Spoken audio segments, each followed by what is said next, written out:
good afternoon. We're here with Shona Backers, who will, who I've got your LinkedIn profile in the bio. But Shona, thank you very much for coming on. Yeah, thanks, John. Thanks for having me. Shona, I usually sort of hand the reins over. You've had a long career in safety. Fill us in, talk us through, I guess, the cliff notes of your career and a bit about yourself. Yeah, well, I suppose obviously, well, if you have a look at my LinkedIn profile, I've spent near on 20 years in health and safety, which is a fair chunk of time. So yeah, but I could talk for quite a while about that. But I think the real short and sharp summary of that is I actually started at a catering company doing FIFO, like most professionals probably do. They start in that FIFO game. And then after a couple of years in FIFO, I decided to switch over into refining and, went with a couple of companies in the refining space, which is really good around the major hazard facilities and all that sort of thing, and learned heaps. And then the good old oil and gas boom, construction boom kicked off. So that was a great opportunity for me. Sort of, I've been in safety for near on 10 years by that stage, to get into some leadership roles. So I'd started studying a master's of business, so sort of wanted to test some of those skills that I'd been learning in that master's, and got an opportunity to lead some oil and gas teams in that construction boom across some regional roles, which was really good. And then from there, I've sort of been slowly progressing through leadership roles within mining and oil and gas and other businesses, and some engineering companies as well. So it's been good to move and to move around a little bit, not too much, but to experience lots of different companies and how safety's done in lots of different places. So yeah, so that's the real short version, I suppose, of my 20-year career so far. Well, we'll dive into that as we go on. But what about outside of work? Who are you, outside of a professional and a safety professional that you are? Yeah, so if I'm not dabbling in some reno projects at home or whatever like that, I'm usually outdoors and at the beach. And I've got a 7-year-old son who loves camping, so we're quite often, going out and taking the camper trailer out for a camping trip. Or and the other passion I've got is basketball. So I played basketball for a lot of years, and I'm an avid Perth Wildcats supporter, so I'm quite often at those matches watching them hopefully win, which they did last week, so that was good. Brilliant. So let's dive back into your career for those people who are listening. So you said that you got into, I guess, your start of your career was in FIFO, which is pretty common in WA for most people, especially if in safety.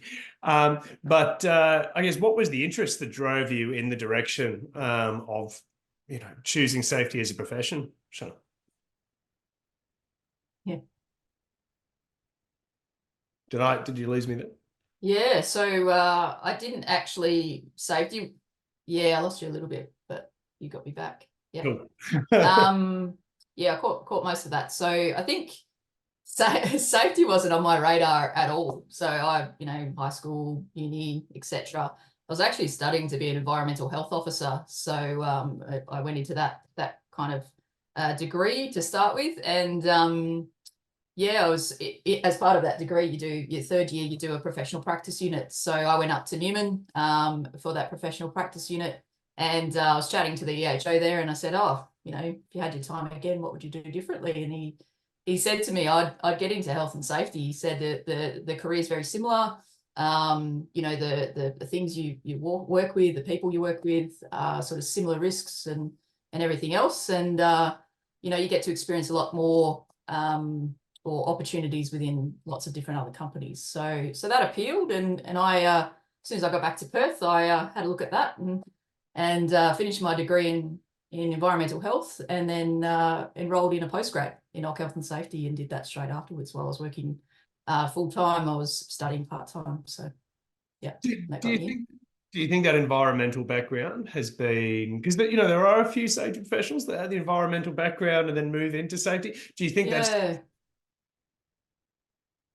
Yeah, I think it was so the good thing about the environmental health degrees is you do a bit of environmental science, but you also do environmental health. So yeah, the crossover into what you learn in health and safety, even around waste and, you know, communicable diseases, which happen to come in really handy during COVID, and all sorts of other things. Yeah, sort of dragging that out of my brain. Was yeah, it's actually a really good grounding to start with, and I think if people can afford to spend that 3 years doing environmental health and learning some of that, and then going into safety or having some sort of other, you know, grounding degree or profession, I think that's a great stepping stone into health and safety. So creating that rounding nature. You know, you said though you started speaking to someone about, you know, if you go back and do your time again when you were early in your career. yeah. To flip that question, if you could go back and have your time again, what advice would you give to someone starting out in the industry now that you've gone through it, Shona? Yeah, true. I think yeah, it's interesting because I think you can go the tertiary pathway, and you know, if you wanted to do that and you want to sort of get that tertiary quals, I think one of the growth areas that we're coming into is psychosocial safety, psychosocial hazards and things like that. So I think that organizational psychology is really interesting space, and you know, if I was early in my career and knew about where we were going to be now, I'd probably stretch into that a little bit more and lean into that a little bit more. The other thing that someone that I would have really loved to have got the skill of early on was storytelling. I'm not the best at storytelling, and I had a mentor early in my career that also probably 10 years in that said, you know, storytelling is a really powerful way to kind of engage with the workforce and engage with others around, you know, good things that have happened, but also, you know, how people have learned from their mistakes and other things. So I think if I was early in my career and someone said to you, get really good at storytelling, I reckon that would be a good thing to sort of start to get into and lean into as well. Yeah, I've interviewed quite a lot of people on here, and I, you know, yeah, part of my job, I interview people every day. Not recorded, but you know, I actually haven't heard that storytelling piece, which is really refreshing. Actually, very true. But I mean, look, we know about psychosocial as well, and that's really on everyone's lips. But what about advice for safety professionals in general? I mean, look, you've been in leadership roles, multiple leadership roles over your time. You know, what advice would you give to perhaps people earlier on, not starting out, but you know, mid-career, say, where would your advice be there, Shona? I think people need to work through when you get to a few years under your belt in your career about which direction you'd like to go. You know, there's a couple of different streams with health and safety. You can go into that heavily technical area, or you can go into that more leadership, you know, area. And I think leadership and managing teams and that isn't for everybody. And until you've tried it, you probably don't quite know, you know, if it's really for you. So I think that's one thing to really try and work out. If you can get some little, you know, bubble assignments or something like that, where you can test out and see if you really enjoy being a people leader, do that. Because then I think that'll give you some real solid clarification about what do you want to be a leader and move into that people leadership side, or do you want to stay in that heavily technical side and sort of grow your career? And both pathways are you know, just as rewarding as each other and can get you just as successful as each other. So yeah, I think that's something to think about as you're getting that mid point of your career. I think that's, and again, and I'm not just saying that, it's just really pertinent advice, because I often speak to people that are at that point and they want, you know, they think they want to become a manager because, you know, people leadership, that's the next progression, right? There is nothing wrong with not wanting to be a people leader either, right? And because that is a challenge, and it's a very different skill set to being a safety professional, right? And probably what you've gone into when you actually start managing people. And I think it's really, really good advice, because a lot of people, I guess, go down the garden path of being told, well, this is what you have to do. And perhaps, well, it isn't what you have to do, and it's probably not the best use of your skills necessarily as well, if you want to lean onto another sector or another part of safety, you know. Well, just on that note, exactly right, because Yep. Oh, no, Yep. sorry, you go. I was just going to, yeah, no, I was just going to say, I think, I've seen some really great professionals in that heavily technical space who've been hugely successful, whether it's in that radiation safety component or other things. These people are, the way their minds work is just incredible. And, you really want those kinds of people in those streams, because, we can't be successful without having those different types of people in those roles as well. So, yeah. Question, absolutely. A question I get a lot is, safety is transferable to an extent. You've still worked across different industries, but also became a specialist, I guess, in an area, in terms of that process, high risk facilities. You really Yeah. focus on that. While still seeing other sectors. Do you feel that's worked well for you, or if you go back, would you only zone in on one area, or one sort of industry within safety, if you like? Yeah, I think the challenge that comes with working across lots of different industries is you have to learn the equipment, and you have to learn the language that business has, and that can be really challenging if you do move across different levels of or different types of businesses. I think it's worked really well for me because I really like to learn new things, and I really like to learn about how things work and that sort of stuff. So that's kept me really engaged, because I've wanted to learn how a gas turbine works, for example. So I've dug into that and seen it pulled apart, put back together, and I find that really interesting. But then I can apply that to risk and the language the business uses and all those sorts of things.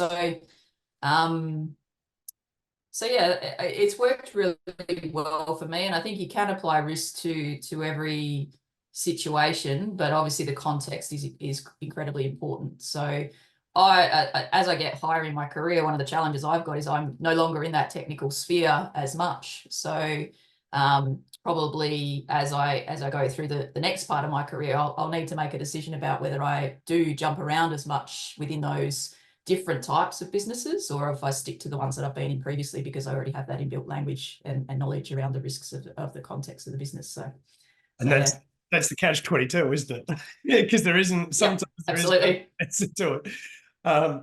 So we've discussed this, as you become, a manager, one of the great advantages that you have to do is hire people, and then it's going to be Yeah. difficult. What do you look for when you're hiring safety professionals, both, I guess, to your team and to a wider business? Yeah. I think most people now have read, Shaddick stuff and a lot of other things around hiring for people's attitudes and cultures and cultural fit and all those sorts of things. And I certainly do that.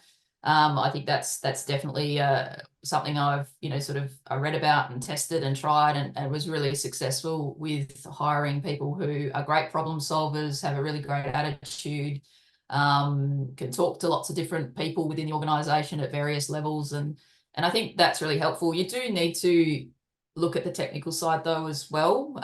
You can teach the technical, but people will need to still have a certain level of baseline technical skills. So if they're a generalist, well, maybe that's a little bit easier, because people can come in with a Cert 4 and things, and you can then build them up through the organisation if you have the capacity.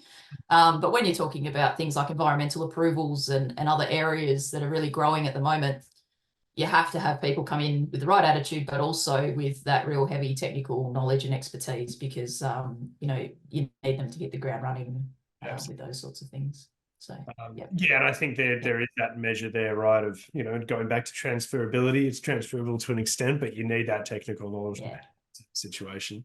On the flip side of that, what's leadership look like for you then, and how do you lead, or what's your approach to leadership in that sense?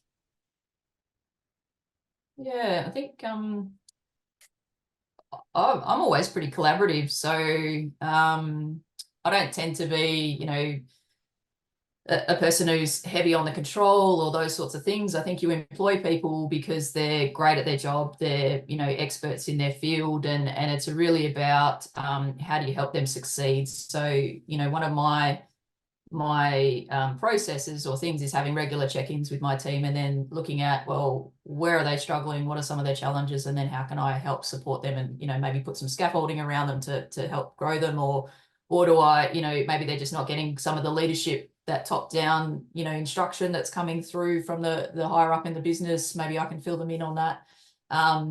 So I'm sort of, quite somewhat hands-on, but very much hands-off sort of leader, and like to be quite collaborative with my team, and support them to succeed in their areas and things like that. So there's probably some sort of buzzword around what that type of style is, but yeah, that's how I describe it. So I think it's easier said than done, though, right? Like the relinquishing control and trusting your people. A lot of people speak about that, but it's often easier said than done.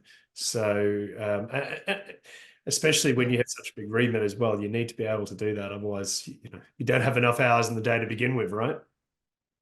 Well, that's it. When you've got a really large team, I think you can't be in the weeds with that team unless you actually have to be because of what's going on in the organisation. But realistically, that's what I try not to do, is to stay out of that. If they need me, they'll pull on me.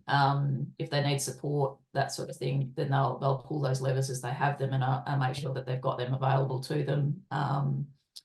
So I think, if you're going to employ really smart people and really great leaders, you let them do their job. That's it. So that's pretty important. Yeah. So that's what you're paying them. Paying them. Yeah. Exactly right. Yeah. So who's been an influence then on, I guess, you and your professional life? And that could be, you don't have to necessarily name names, but I guess what does that look like to you? And, as you are developing in your career as well? Yeah, I think I've had some really good mentors over my time. One of which, as I mentioned previously, said about storytelling, and that was a great tip that I got from them. Most of my mentors, I suppose, I've only had short stints with. Some of them I sort of still touch base with, but not very often within LinkedIn and things like that. But I think the people that have had the biggest influence on my professional life and how I sort of go about things is probably my parents. Quite honestly, my dad worked in mining for his entire career. He was, sort of worked his way up the ranks and stuff like that. My mum was a nurse, and we would quite often have those dinner table conversations about some of the challenges they were facing at work, and then some of the things they were doing to solve that, and they instilled a really strong work ethic, I think, in myself as well. So they're probably the ones that have had the biggest influence, and then I've built on that through various other industry mentors and just seeing how others lead and stuff like that within my career.